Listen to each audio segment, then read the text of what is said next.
이게 제가 민식을 어떻게 했나 살렸나 그거잖아요. 이제 궁금하신 게.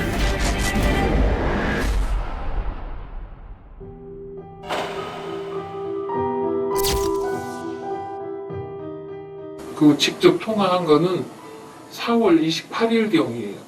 혹시 어버이 전인 때 엄마한테 갈 거냐 했더니 간다 그래서 마지막으로 통화를 했고 5월 7일 날 전화를 했더니 전화가 결번으로 나오는 거예요. 그로부터 20여일이 지난 후 그녀의 지인으로부터 소식이 전해진 겁니다.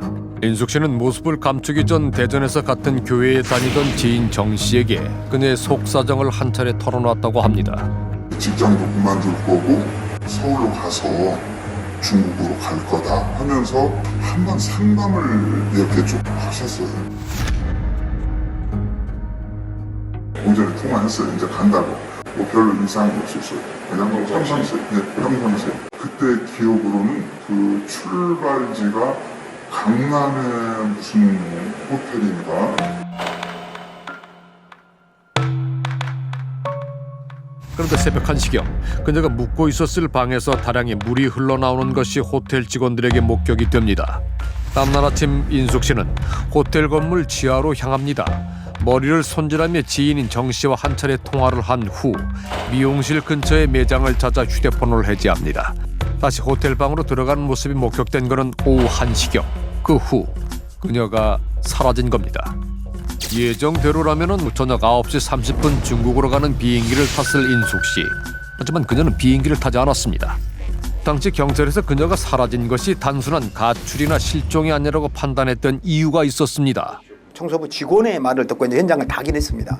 객실 내 화장지는 전부 사용했고 가운 2장과 수건 7장이 흠뻑 젖은 채 욕조에 담겨 있었습니다. 바닥 곳곳엔 발자국도 어지럽게 찍혀 있었습니다. 그런 신발 자국들이 그렇게 날 이유 자체가 없고, 그리고 음악 소리가 굉장히 커서 문 밖에까지 시끄럽게 들렸을 정도였다는 그런 진술들, 이런 걸로 봤을 때는 그 안에서 발생하지 않았을까 이런 추측을 해보죠. 기묘한 행적을 쫓던 경찰은 그 행적에 대해 대답해줄 한 사람을 찾습니다. 출국을 앞두고 호텔에 들어간 인숙 씨는 혼자가 아니었던 겁니다.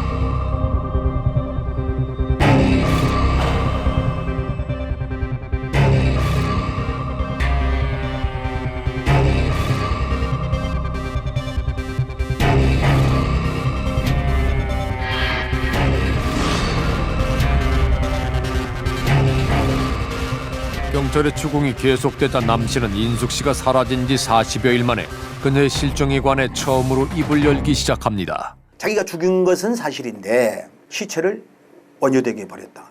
탄천에 버렸다. 행주도교 밑에 버렸다. 토막을 내서 버렸다. 이제 계속 진술을 번복합니다. 남 씨는 경찰의 강압에 의한 허위 자백이었다고 주장하기 시작합니다.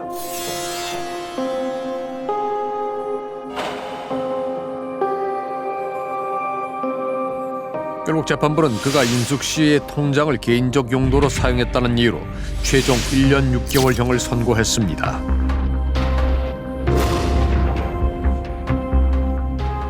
그들의 우연한 첫 만남이 이뤄진 건 인숙 씨가 실종되기 7년 전의 일이었습니다. 이유는 마음을 기댈 곳 없던 인숙 씨에게 그는 큰 위안이 됩니다. 그런데 남 씨는 이미 2딸을 둔 유부남이었습니다. 헤어지려고도 한번 했던 것 같아. 자기도 이제 이게 아니니까. 근데 이제 이미 정이 들어버리고.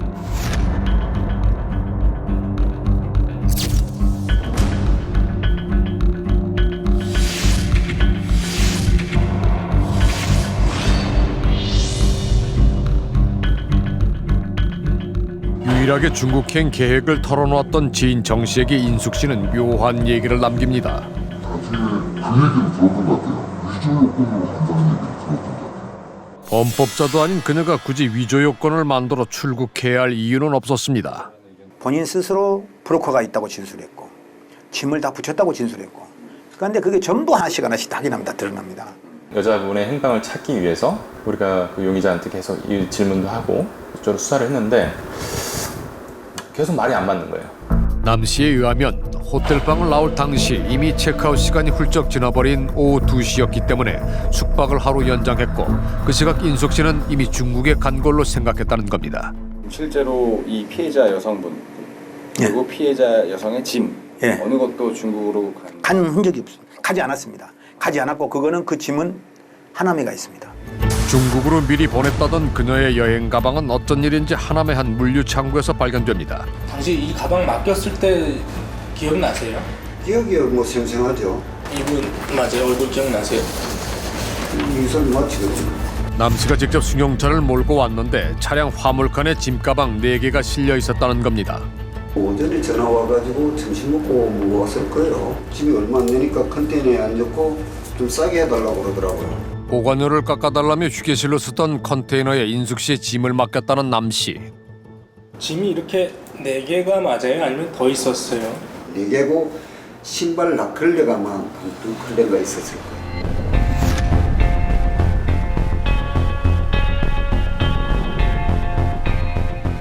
우리가 찾기 위해서 호텔에 가서 여러 가지 뭐 어떤 시약 반응 검사라든지 둘이 동거하던 곳인가요? 그쪽 가서도 우리가 확인을 했고 용의자의 차, 뭐 집 압수수색 뭐 이런 것도 저희가 했던 기억이 있어요.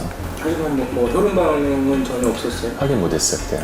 사라졌다는 사실만 확인됐고 그것이 실종인지 죽음인지는 밝혀지지 않은 채 13년이 지났습니다.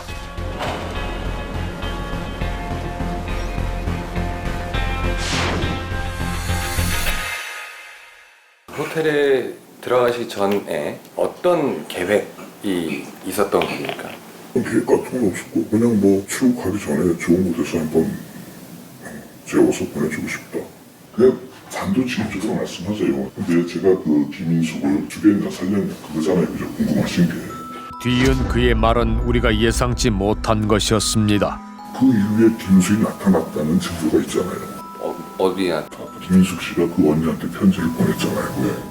자필로 쓰여진 편지는 실종 17일째 되던 5월 24일에 언니에게 배달됩니다. 남 씨의 말대로 그녀가 위조 요건을 가지고 5월 7일 중국으로 갔다면은 어떻게 17일 후 강남에 있는 한 우체국에서 편지가 발송된 걸까? 자기가 해외로 가야 된다고 해서 그러면 며칠 날 요걸 발송을 좀 해달라고 보관하고 있다 할 수 있냐고 해서 그렇게 해드린 건데요.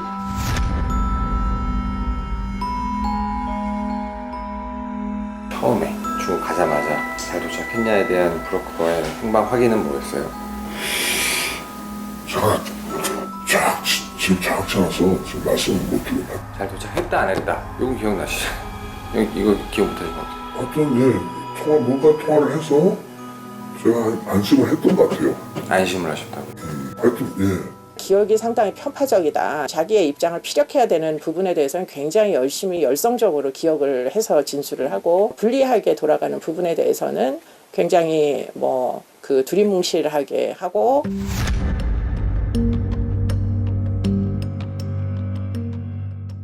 한 10시에서 11시 사이에 저한테 발신 정보 없음 해가지고 전화가 딱 왔어요.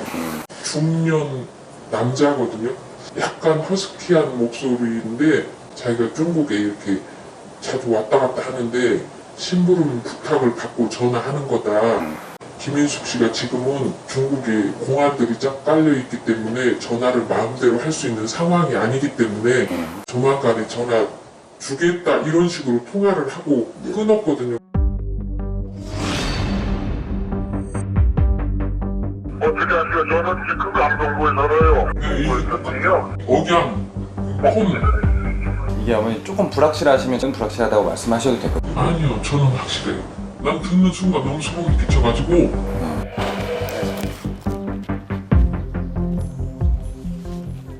씨 부탁으로 김인숙 전화를 하시죠.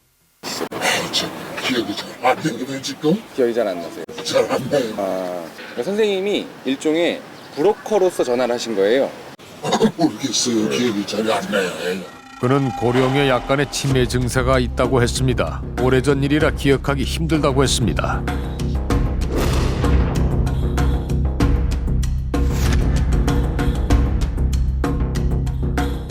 남 씨는 당시 차량 뒷좌석에 의붓어머니를 태우고 서울로 향하던 길이었고 고속도로를 시속 130km의 속도로 달리다가 급제동을 두세 차례 했을 뿐이라고 진술했습니다. 그렇게 서울에 도착을 했을 때 의붓어머니는 이미 사망한 상태였다는 겁니다. 부검 결과 드러난 사망의 원인은 경추 7번 뼈 골절이었습니다.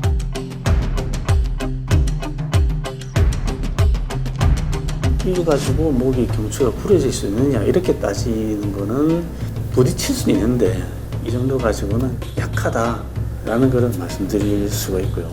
경추골절로 사망을 하려면 또 다른 외부의 작용이 있어야 한다고 덧붙입니다.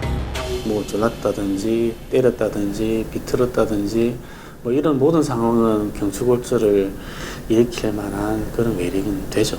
둘만 타고 있는데 목뼈가 부러지고 목에 손상이 있고 출혈이 있다. 이거 그러면 누가 그런 거죠? 법원은 끝내 남 씨의 주장에 손을 들어줍니다. 어머니가 사망한 그날의 이유 역시 남 씨만 알고 있을 겁니다. 만일 진범이라면 첫 번째 사건에서 얻은 지식으로 두 번째 사건도 빠져나갔다. 이제 형사사법기관에서 어떤 빈틈이 있을 경우에 사건을 진행할 수 없는지 매우 잘 알고 있는 그런 입장으로 보여요. 탄천, 한강, 성수대교, 원효대교 이런 식으로 계속 진술이 바뀌거든요. 그런데 일관된 지점이라고 한다면 한강 다리 근처 이 부분에서 벗어난 적은 없거든요.